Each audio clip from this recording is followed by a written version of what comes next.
everyone and welcome back to another video. I'm currently in the refectory with Kim. She's having a bit of a clean up and I've got the EcoFlow. Don't try this at home. But I've wired it into the electric shutter system because I can't manage to open these ones from just plugging it into the mains. They must be on a different sort of circuit. So I've done this. So let's plug it in quickly. It's letting some light in. Oh my goodness. Well, there is a garden out there somewhere. So only one of the shutters goes up, unfortunately. I suspect the ivy in the overgrown garden is stopping them all from lifting up. So when we get in the garden, I think we'll finally be able to open all the shutters. I've just noticed this room, because there's a light on, thanks to the EcoFlow. The lights are on, we can start opening some shutters. So I just came in here, tried to lift one of the shutters, but it's not having any of it. And as I was coming out of the room, I noticed something. I suspect all along these are the missing keys. Chapelle, I've got that key. Sacristy, I found them keys in the grass. What is that? Port externe. I've probably changed the lock. That probably cost me about an hour of work and 50 euros. Fruitière. Fruitière might be the where they used to store all of the preservatives, all the jams and things like that in the, what did I call it? The pantry, cave. This is the key to the cave, the basement apparently. Chaufferie, porte d'entrée, chaufferie, la cave. You've got bonderie. I know where that is, that's the extension I think. Palier escalier. Refectoire, so these are the keys for the refectoire apparently. It's a shame I haven't discovered this sooner because I probably spent about 300 euros on new barrels for locks so far. Doesn't matter, does it?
Garden and I'm discovering it for one of the first times. Look at these benches that I found. They're amazing. They're a bit like the ones at the chateau, aren't they? And you have these, are they lime trees? So there's a row of lime trees which creates a bit of a nice natural shade. You've got a lot of benches. And the path does continue, but it's so overgrown that I can't access anymore. That's a granite column. It probably had a statue on it at some point.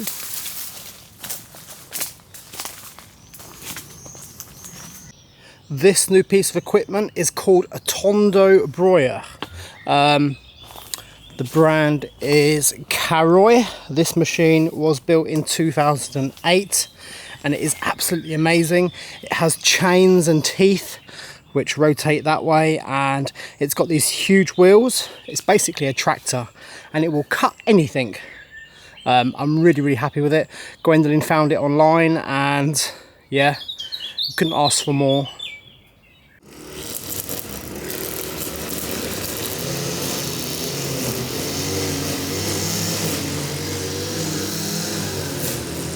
This morning I'm at the Convent. I really wanted to show you the final results of the 2 or 3 weeks of clearing that we've done. It's looking absolutely amazing. Thank you to Dad and Steve and anyone who's come here to help. It's looking great. We've still got a bit more to clear up, but it doesn't really matter how long that takes, does it? Because it looks so much better. So all the trees are gone. All the roots of the ivy have been pulled off the building. We need to get up there and remove the rest of it. We've also discovered this cobbled drain. There's one on the other side as well. Before they modernised the building and put the tarmac in and also these brick pavers, I think the whole place was cobbled. And whoever's done the work to do the tarmacking and the paving over there, they've taken the original cobbles with them, so we're left with a bit of tarmac. I'm not sure what we're going to do about that, because the cobbles that I want to buy are 10 by 10 centimetres by 8 centimetres deep, and I would need about 500 or 600 metres. The courtyard's about 700 square metres, but you have these grass areas, and I really like the grass areas, so they can stay. So at some point we're going to cobble the whole lot. Wouldn't that be fun? Also over here we've made a great discovery. More cobbles. I love cobbles. Look at this. So Steve has been really busy trying to clear all the roots and the weeds that have been growing between these. This is absolutely amazing, because you've got like a ditch drain there and one the other side over there, and it looks just like an old street, like you'd see in the centre of a town or something like that. It looks amazing, and they're in such good condition as well. So let's go through into the garden. I'll just turn the camera around quickly. That's a squeaky door. So we discovered these granite steps, and they are beautiful. Even the sides are made of granite, and they're in remarkable condition for being covered in ivy. We also discovered these concrete slab paths, and they have concrete edgings, and they go around the entire garden. But if I turn to my right quickly, I think you're going to be a bit surprised at what we found. We found the greenhouse. Look at that. Thank you to Remy. He's been here a couple of days and he started clearing this.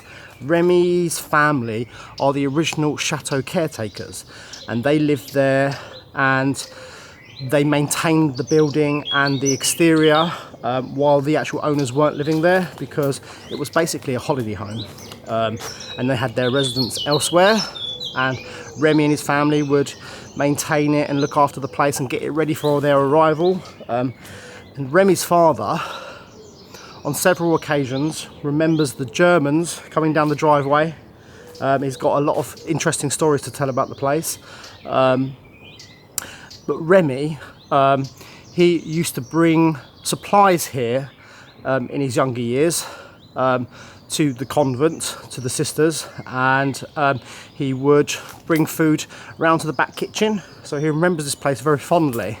And I think he was a bit surprised when we said we were buying it. So he's been very optimistic and motivated to come here and help us, because, you know, we've bought the chateau where he used to live and now this place. So yeah, maybe he's happy somebody's buying these places and, you know, restoring them and bringing them back. So he's happy to help and chip in. So thank you, Remy, for this. Look at that greenhouse. It looks amazing. Unfortunately, it needs completely reglazing. Somebody's also put plastic on the roof. That won't do, will it? So what we need to do is strip the entire thing,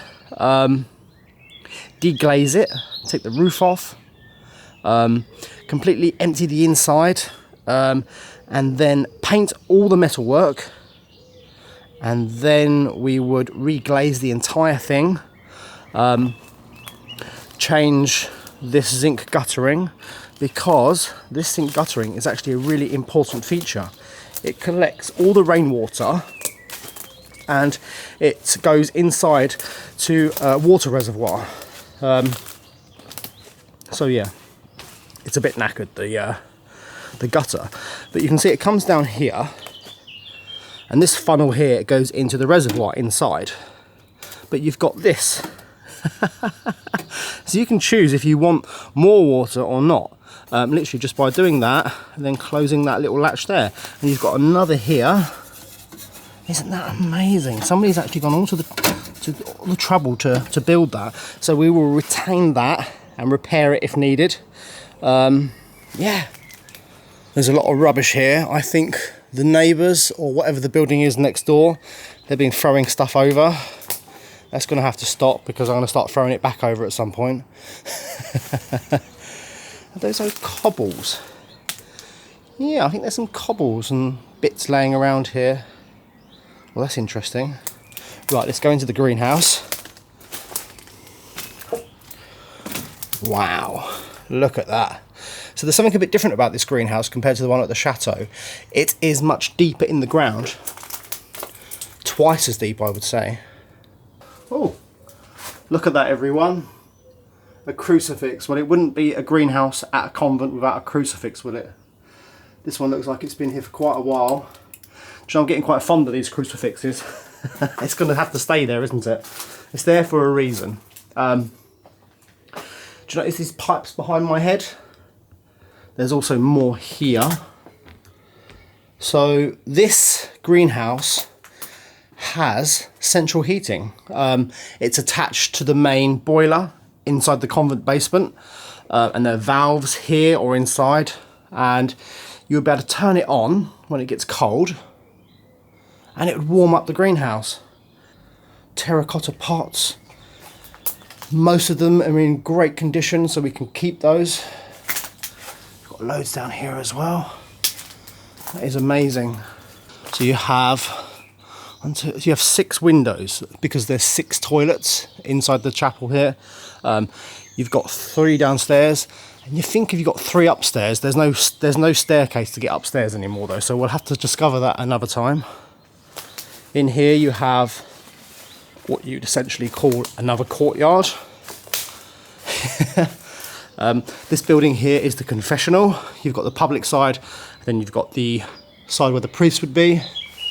You've got a window for the chapel. Somebody's put a piece of plastic or wood against it, and it's not really letting much lighting at the moment, because I think it's missing some glass. So we're going to get up there at some point and completely restore that window.